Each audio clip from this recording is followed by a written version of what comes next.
Uma boa noite a todos. É uma honra muito grande a gente poder estar recebendo todos vocês aqui no nosso Encontrame, que é o Encontro das AMEs do Centro-Oeste, e no Congresso Brasileiro do Departamento Acadêmico da Associação Médico Espírita do Brasil. É uma experiência nova para a gente aqui na AME, organizar e executar um congresso.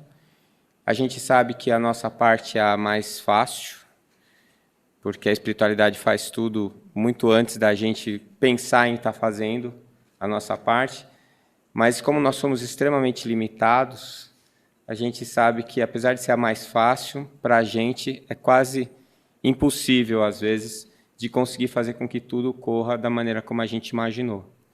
Então, eu queria pedir para vocês, que, aliás, a gente combinou fazer de propósito, deixar um monte de erros e desconfortos na organização para vocês exercitarem o perdão. Então, a gente já antecipadamente pede desculpas por eventuais erros e dificuldades. A equipe é pequena, mas muito bem intencionada. E eu queria muito agradecer aos presidentes das AMEs do Centro-Oeste, que aceitaram o nosso convite de estar aqui, para que a gente possa desenvolver, junto com o departamento acadêmico, temas de importância e temas de relevância para todos nós, espíritas, médicos ou não, e porque esses presidentes também estão conosco em reuniões para determinar os destinos, as trajetórias, os planejamentos das AMEs para os próximos anos. E, especialmente, agradecer à doutora Marlene, que é a nossa presidente da Associação Médico Espírita do Brasil, e acho que nenhum dos presidentes que estão aqui encontraram a AME independente da influência da doutora Marlene. Então, ela é uma grande trabalhadora desse ideal médico espírita, recrutada pelo Dr. Bezerra de Menezes, e é um prazer, uma honra muito grande estar servindo a Jesus ao lado dela. Então, eu declaro aberto o nosso congresso e agradeço demais, de coração aberto mesmo, a presença de todos vocês. Muito obrigado.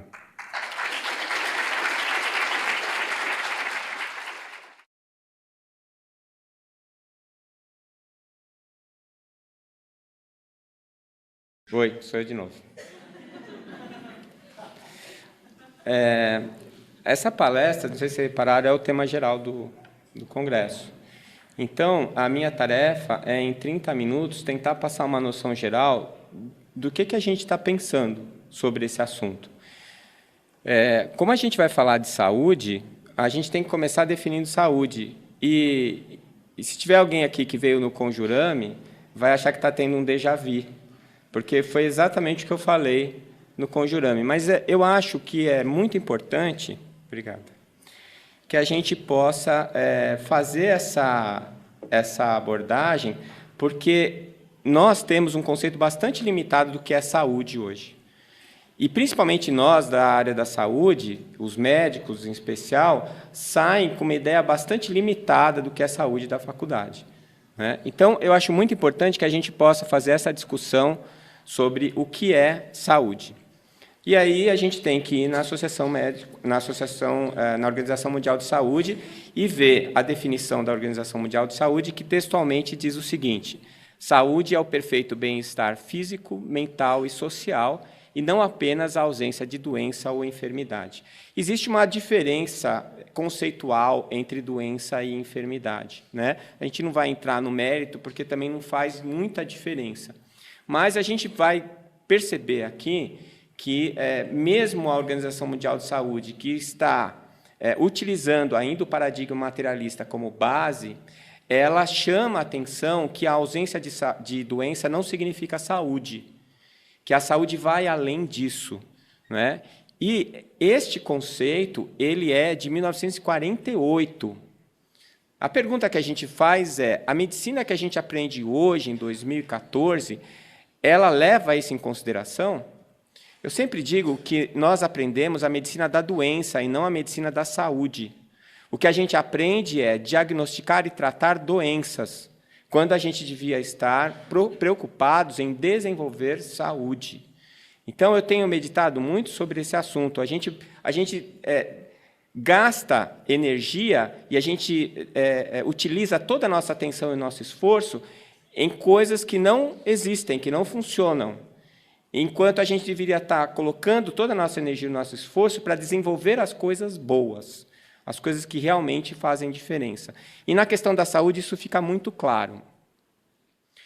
Se a gente for para a base da medicina ocidental, né, porque hoje em dia a gente já tem alguns cursos de medicina tradicional chinesa, mesmo na Unifesp, na Escola Paulista. Eu chamo de Escola Paulista, que é da minha época, sabe? Sou da época que antes de virar a Universidade Federal, então vocês me desculpem.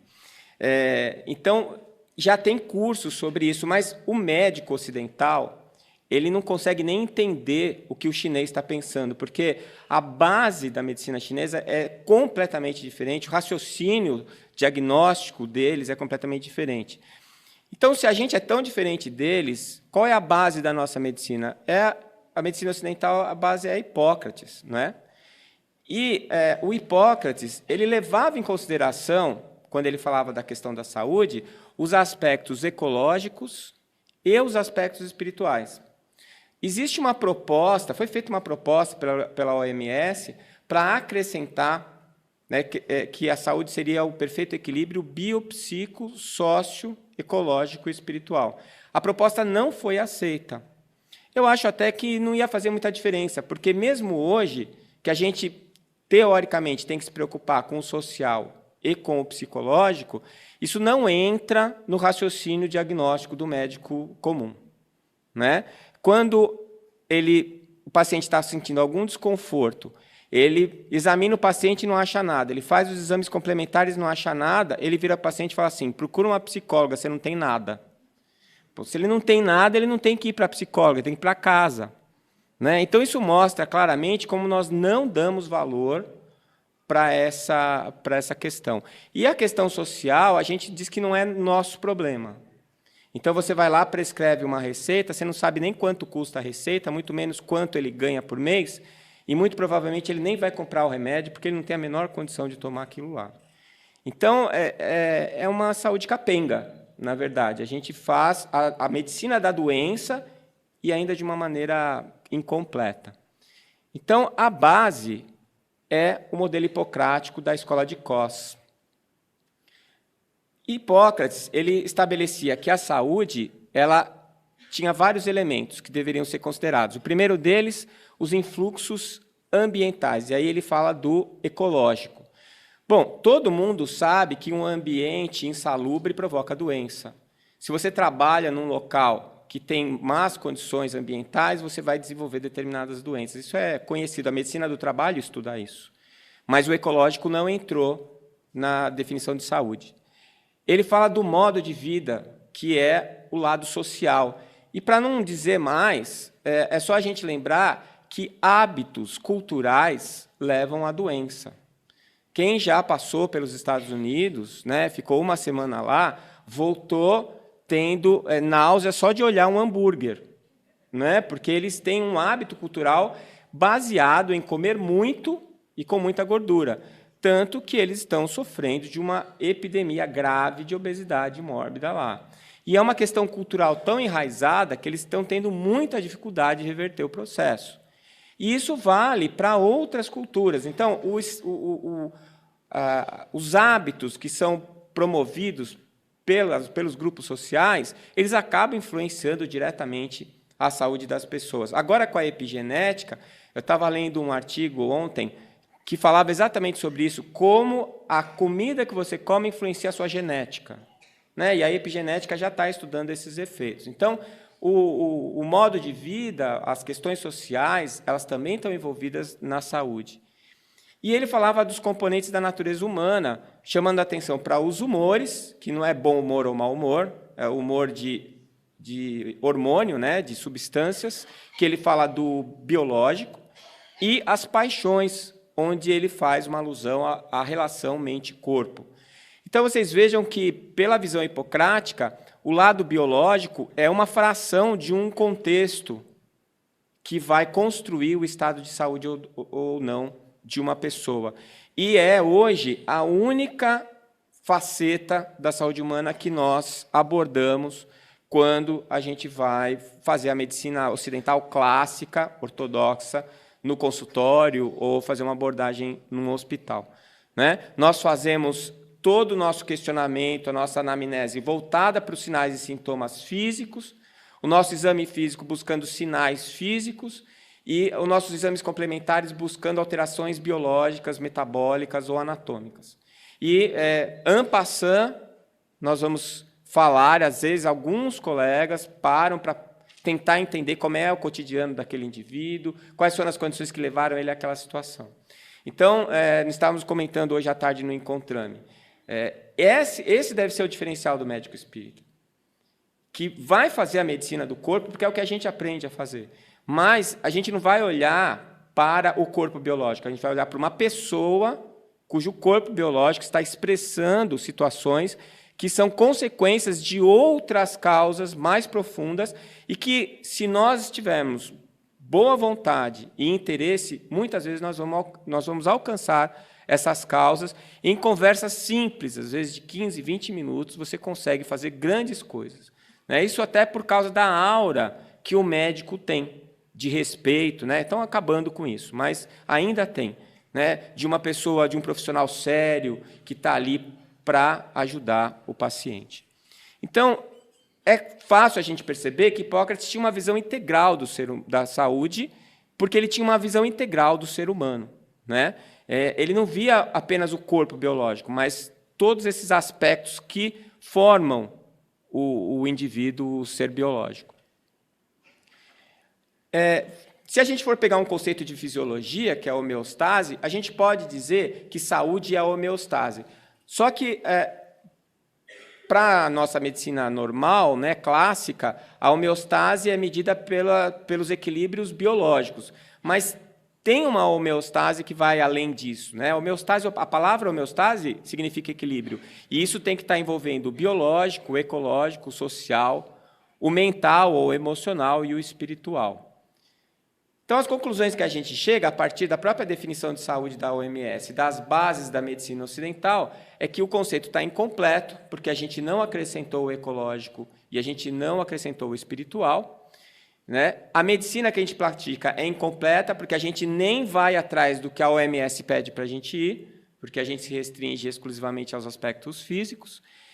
E o nosso conceito de saúde e doença também está incompleto, porque se a gente não tem um conceito completo de saúde, também a gente não tem um conceito completo de doença. Eu não vou entrar no conceito de doença aqui, mas também é uma outra coisa que vale uma boa reflexão.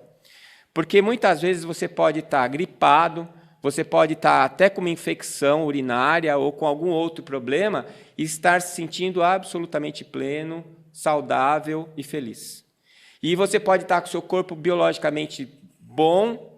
Aliás, a gente vê muito isso por aí. Gente que, quando você fala assim, olha, não deu nada no seu exame, a sua endoscopia está normal, sua coluna está normal, o paciente fica contrariado. Mas não é possível? Quer dizer, bom, você está procurando a doença, né? É estranho isso. Ele quer um motivo que explique por que ele está se sentindo mal. E nós estamos procurando o motivo no lugar errado, nós médicos e ele também, o paciente.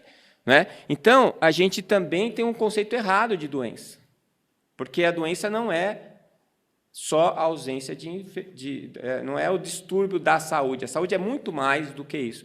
A doença é um adendo, é algo que pode ou não estar ocorrendo com o seu corpo biológico ou com o seu estado psicológico, mas a saúde ela vai além disso, né? Então, a pergunta que a gente faz é essa. Pode-se ter saúde mesmo com doença física ou desequilíbrio ecológico ou social? Será que isso é possível? Será que eu posso ser saudável num ambiente insalubre? Será que eu posso ser saudável, feliz e bem-humorado em um ambiente em que as pessoas não se respeitem? Será que eu posso me considerar uma pessoa saudável, mesmo se eu tiver uma doença crônica? Então, eu sou diabético, então eu não sou saudável? Nunca. A partir do diagnóstico, eu vou ser uma pessoa doente até eu morrer? É esse o conceito vigente. Não é? Então, se eu não tenho saúde, eu não tenho bem-estar. Então, todos os diabéticos não têm bem-estar? Os hipertensos não têm bem-estar? É alguma coisa para a gente refletir. Eu pensei nesses níveis de saúde, que é uma coisa que, quando eu estou fazendo, quando eu estou trabalhando, eu estou tirando uma história de algum paciente, de uma forma intuitiva, eu penso desse jeito, que existem níveis de saúde. Então, o primeiro nível que eu penso é o nível físico, que é o mais fácil para mim, porque foi o que eu aprendi, é o que eu sei fazer melhor. Então, eu vou ali, eu vejo o que está incomodando o paciente e eu procuro fazer um diagnóstico. Na maioria das vezes, e quem já tem prática clínica sabe bem disso, só o que eu sei do físico já é suficiente para resolver o problema do paciente. Não é por quê? Porque, às vezes, aquela é uma resposta biológica a um efeito ambiental ou a um distúrbio emocional passageiro e que ele se sente bem logo em seguida. E aí você dá um remedinho, você faz uma recomendação alimentar e o paciente fica bem. Então, eu não preciso nem descer a outros níveis, é tranquilo aquilo. Né? Aliás, a maior parte das vezes é assim. Mas existem situações em que eu tenho que parar para pensar além disso, e aí eu passo para a saúde ambiental. E aí eu quero saber onde é que ele mora, como é as condições de moradia dele, se ele tem acesso a todos os serviços de saúde, saneamento básico, como é que é a vida social dele, se ele se relaciona bem com as pessoas, se é casado, se é solteiro, se o casamento está indo bem ou não. Pessoal, se eu estou me metendo na vida dele, isso é fundamental. Não é? Aquela mulher que está casada com um marido alcoólatra, tem 2 filhos, e às vezes até apanha do marido, como é que essa mulher pode ser saudável? Não vai ser saudável. E se eu não fizer um diagnóstico dessa situação dela, eu não vou conseguir entender o que está acontecendo com ela. Lá na Unidep, no primeiro ano da faculdade, a gente tem ensinado uma coisa que é um conceito que eu só encontrei na Unidep, na literatura também não tem. Eu tenho até proposto para os colegas publicar isso. Eles chamam de diagnóstico médico ampliado. E a gente fala para o aluno do primeiro ano fazer esse diagnóstico, a única coisa que ele não pode pôr é doença física. Ele tem que fazer o diagnóstico social, antropológico, cultural, econômico. E eles ficam desesperados, porque eles estão no primeiro ano, eles querem chegar lá para diagnosticar a doença. E a gente fala para eles, não pode falar de doença. Não interessa para a gente no primeiro ano falar de doença. Nós vamos querer descobrir quem é a pessoa. Aquela pessoa que está diante de você. E até eles entenderem isso é uma coisa difícil. Agora você vê, no primeiro ano, chegou na faculdade, agora já tem o vício. Você imagina o colega que já está lá na estrada há 10, 15 anos, como é difícil para ele mudar essa forma de pensar. Mas a gente tem que começar. Se a gente não der o primeiro passo, não vai sair do lugar. E aí a gente vai para o terceiro nível de saúde, que, apesar de estar no terceiro nível, é a terceira coisa que eu penso, mas é a mais importante de todas. É daí que vem o resto. E dentro desse aspecto espiritual, a gente pensa assim, toda vez que me falavam de saúde espiritual, e às vezes quando algum colega falava, você foi no congresso de gastro? Eu falei, não, eu fui no congresso de saúde e espiritualidade. Eles ficam olhando para a minha cara sem saber direito o que é. Um diagnóstico espiritual é um diagnóstico de obsessão? Também, mas não é só isso. O diagnóstico espiritual diz respeito, pelo menos na minha forma de ver, ao meu espírito, é como o meu espírito está vivendo e se sentindo nesse instante. Então, às vezes, o diagnóstico espiritual ele se confunde com o diagnóstico psicológico, emocional, eu coloquei aí mental. Então, você veja que aquele profissional que você mandou, porque você disse que o paciente não tinha nada, que é o psicólogo, ele está muito mais perto da causa dos males do doente do que você. Nós, médicos que tratamos o físico, a gente está na ponta do processo. A gente está limpando a sujeira. A gente não está agindo na causa de uma maneira direta. Então, a gente tem que se preocupar com isso.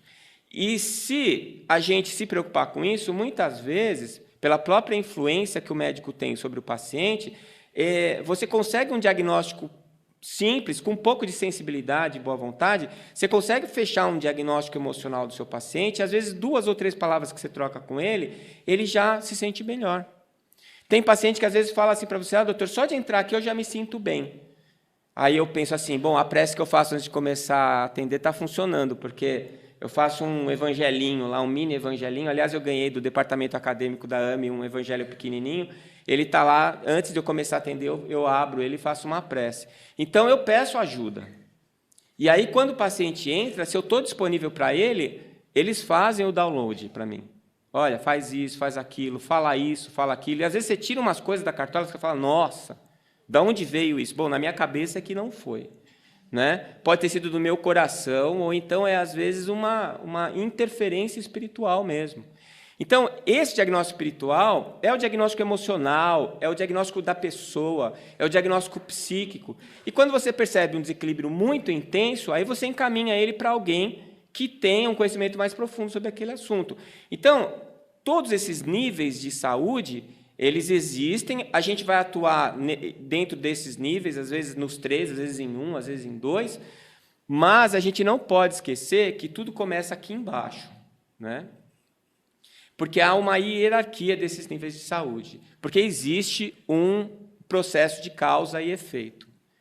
Então, o que é que está faltando para a gente funcionar dessa maneira? Para a gente não ter mais vergonha de se preocupar com a parte emocional do paciente, para a gente não ter mais vergonha de olhar para o paciente de uma forma diferenciada, né? Não ter vergonha de ser espírita o tempo todo.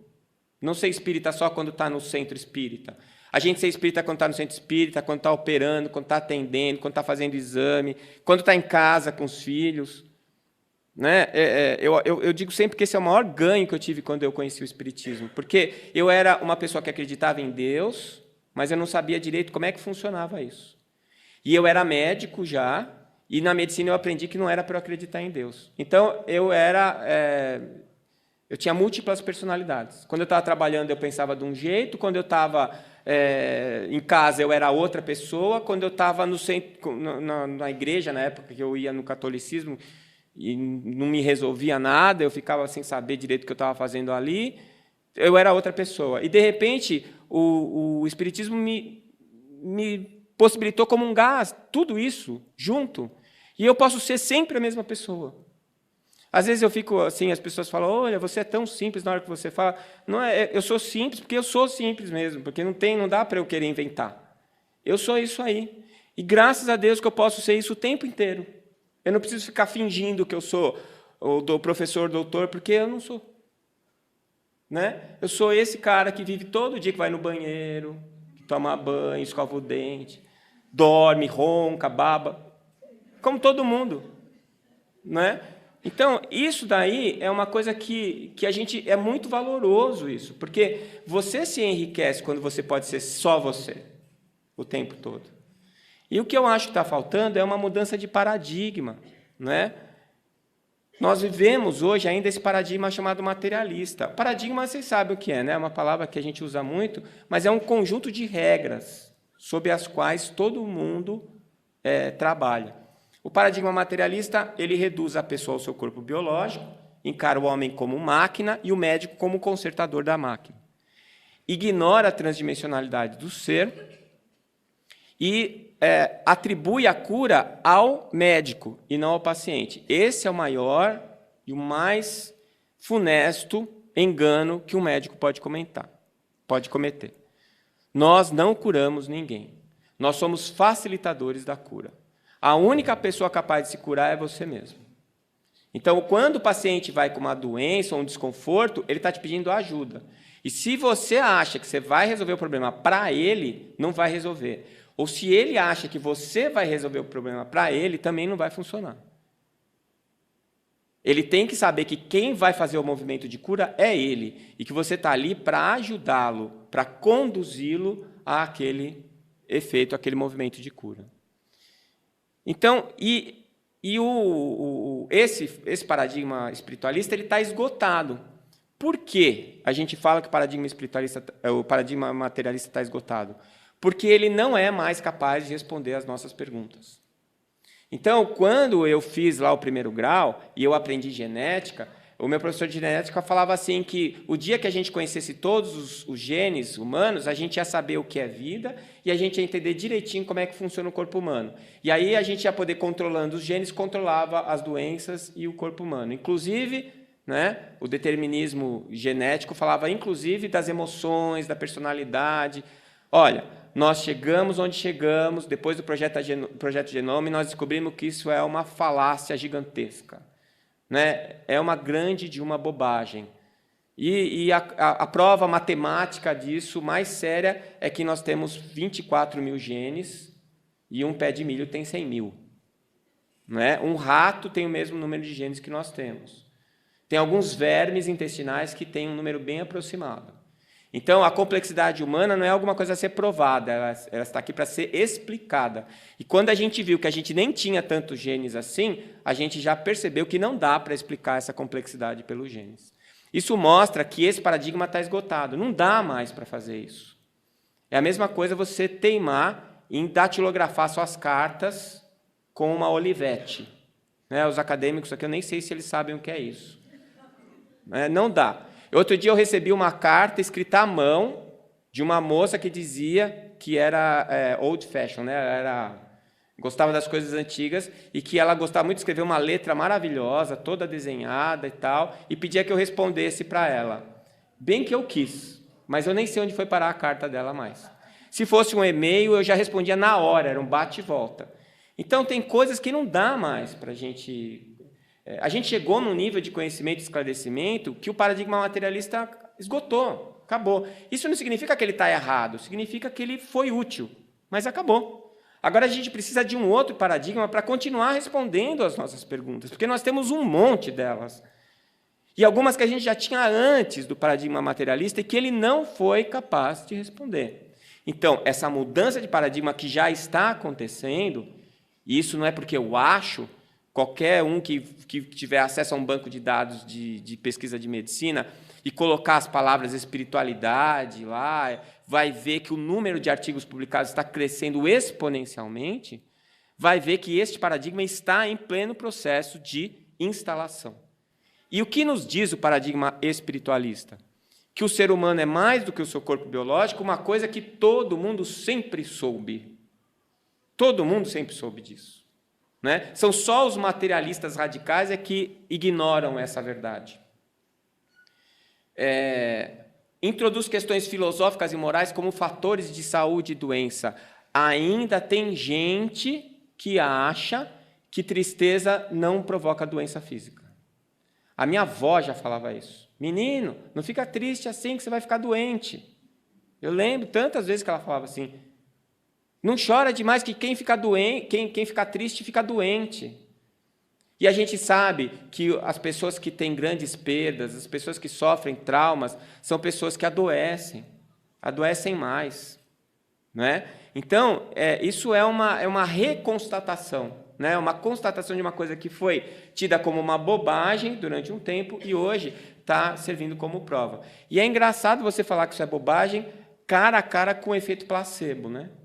O efeito placebo é a maior evidência científica de que a sua mente é que determina as respostas do seu corpo biológico. E o foco central da atenção desse paradigma é a pessoa e não a doença. Então, a gente passa a visita, quantos anos eu passei visita em Santos, no Guilherme Álvaro, ia passar a visita e falar assim, o que temos lá no leito 24? Ah, lá tem uma hérnia. E no leito 30 tem uma vesícula. E a gente ia lá no leito 30, tinha um cara deitado lá. E o pior é que a gente passava a visita e falava toda a etiopatogenia, tal, explicava tratamento da colicistite crônica calculosa com o seu João olhando para a nossa cara assim. E às vezes o seu João queria participar da discussão. Está se metendo, né? Afinal de contas, nós estamos falando da vesícula, não dele. Não é? E aí ele se mete no meio da conversa e fica todo mundo olhando para cada outro. Putz, esse é daqueles pacientes chatos que fica falando. Olha o nível de distorção que nós chegamos. Né? Então, a gente não trata mais pessoas, a gente trata órgãos, tecidos, e isso precisa mudar. E, dentro dessa nova perspectiva, a gente vai reformular o conceito de cura.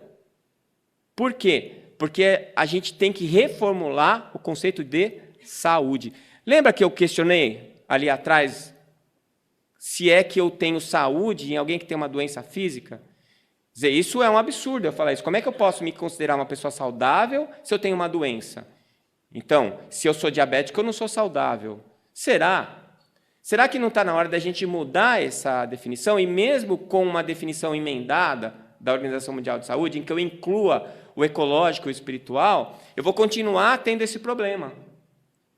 Para mim, isso é um forte indício de que a nossa visão do que é saúde está completamente errada. Uma vez falando sobre essa relação causa e efeito, alguém me perguntou, bom, como é que você explica o Chico Xavier, então? Como assim? Não, mas o Chico Xavier era um espírito tão evoluído e doente. Eu falei, se o Chico era doente, é o meu objetivo. É ser doente igual a ele. Morreu com 90 e tantos anos trabalhando que nem um doido, né? Psicografando até o final da vida dele. Porque doentes somos nós. Ele é que é saudável. E teve um monte de problemas físicos.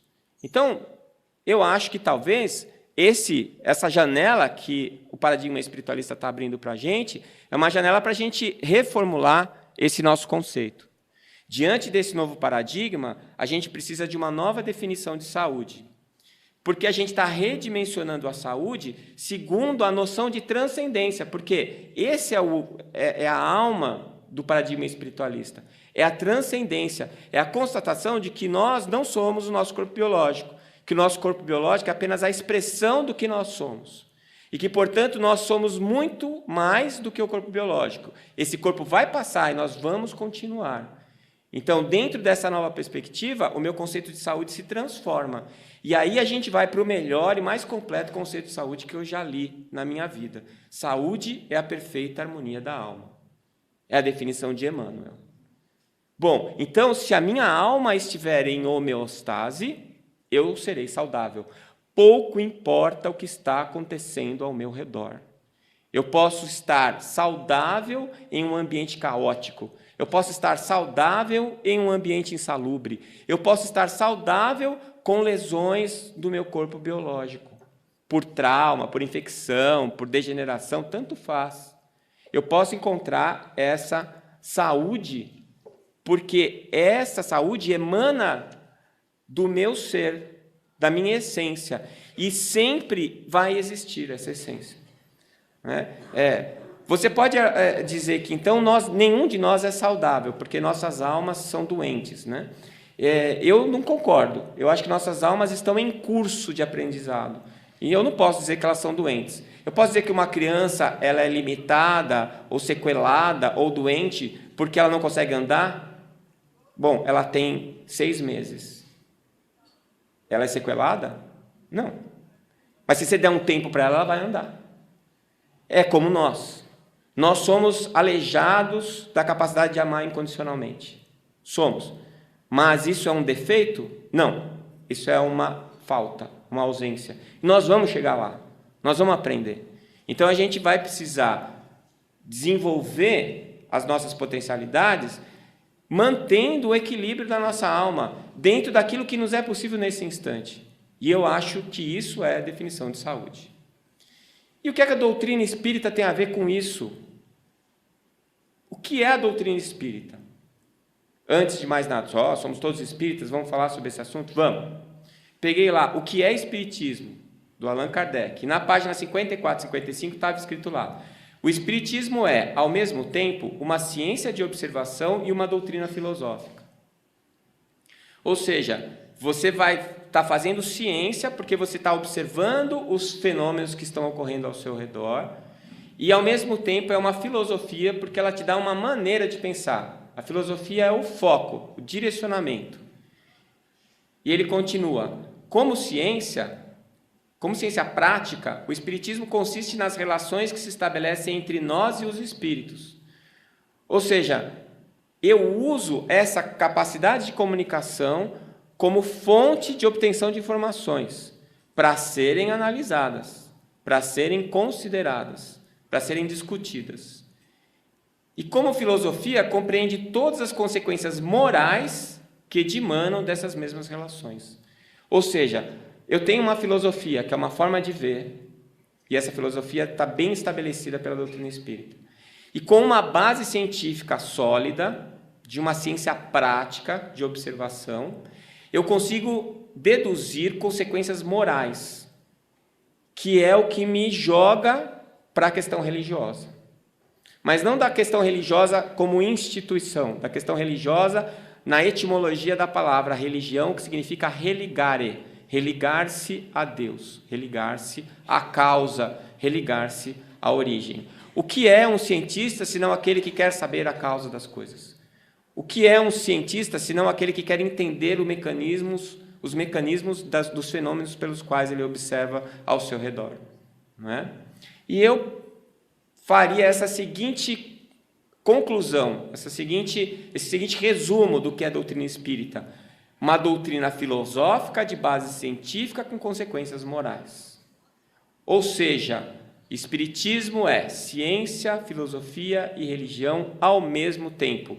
Isso é uma coisa fácil de falar, difícil de entender. Porque na nossa cabeça está tudo separadinho. E quando começa a misturar, as pessoas estranham, não gostam. Dentro do próprio movimento espírita tem gente que fala, esse é o cientificista, esse é o evangelista, esse só gosta de falar de ciência, aquele só gosta de falar de evangelho, de moral. Ué, como diz a doutora Marlene, qual é a ave que voa só com uma asa? Precisa das duas, fortes, iguais. Então, as consequências morais do espiritismo, elas nos conduzem para o entendimento, que é a ciência, dos mecanismos que nos fazem ser quem nós somos e vivermos do jeito que nós vivemos. E a grande base para isso é a filosofia, que foi muito bem colocada por Jesus e muito bem traduzida por Kardec, para que nós pudéssemos entendê-la finalmente depois de 2000 anos, né? Então, como é que eu vou construir a saúde integral? Se a saúde é a perfeita harmonia da alma, eu só terei saúde com o desenvolvimento da alma. A alma vai se desenvolver com a consciência das leis naturais. É isso que é a ciência. Olha a palavra ciência. É de tomar ciência, de conhecer. E o que nós queremos conhecer? As leis que regem o universo. É atrás disso que nós estamos. Todos, os cientistas e os religiosos. Não é? Então, o entendimento dessas leis vão fazendo com que eu amplie a minha capacidade de compreensão do universo. E isso faz com que eu evolua, com que eu cresça. E o Espiritismo nos leva à revelação dessas leis, porque nos pede estudo para entendermos as necessidades do amor. Eu recebi um convite lá no Maria Modesto Cravo, da Jônia, para falar no EGID, na abertura do EGID, do Estudo Sistematizado da Doutrina.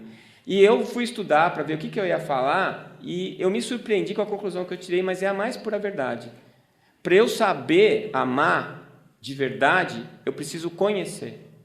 A ciência, o conhecimento, a amplificação da minha consciência é que vai me dar a capacidade de amar incondicionalmente. E a gente vai construir esse caminho com a fé raciocinada, que é aquela fé construída com base nas evidências do que eu vivo, do que eu sei, do que eu experimento. E assim eu vou aprender a amar. E quando eu penso no tríplice aspecto da doutrina, eu vejo isso também. Eu vejo de um lado a ciência, que é o conhecimento, e do outro lado a moral, que é o desenvolvimento do amor, dos bons costumes, não é? Então o Espiritismo é para mim amor e ciência trabalhando juntos. Foi o que me seduziu. Quando eu, perdido, acreditando intrinsecamente em Deus, mas não conseguindo encontrar um caminho para exercitar esse amor que eu tinha por Ele, dentro da minha racionalidade e tudo aquilo que eu aprendi na faculdade de medicina, eu me vejo diante de um livro, que é o Livro dos Espíritos, em que aquele nome enigmático, que era Allan Kardec, que eu via assim de vez em quando nos vidros dos carros lá em São Paulo, leia Allan Kardec. Eu perguntava para minha mãe assim, o que é Allan Kardec? Ela falava assim, é uma coisa de espiritismo, é uma religião aí, que ela também não sabia. E de repente eu leio esse livro e ele revela tudo que eu queria saber, não é? Então, para mim, especialmente, o Espiritismo é isso, é amor e a ciência trabalhando juntos. Portanto, o Espiritismo é, para mim, uma importante ferramenta para a conquista da saúde integral. Se a saúde integral é o objetivo, então o Espiritismo é o veículo. E Jesus é o caminho. Muito obrigado.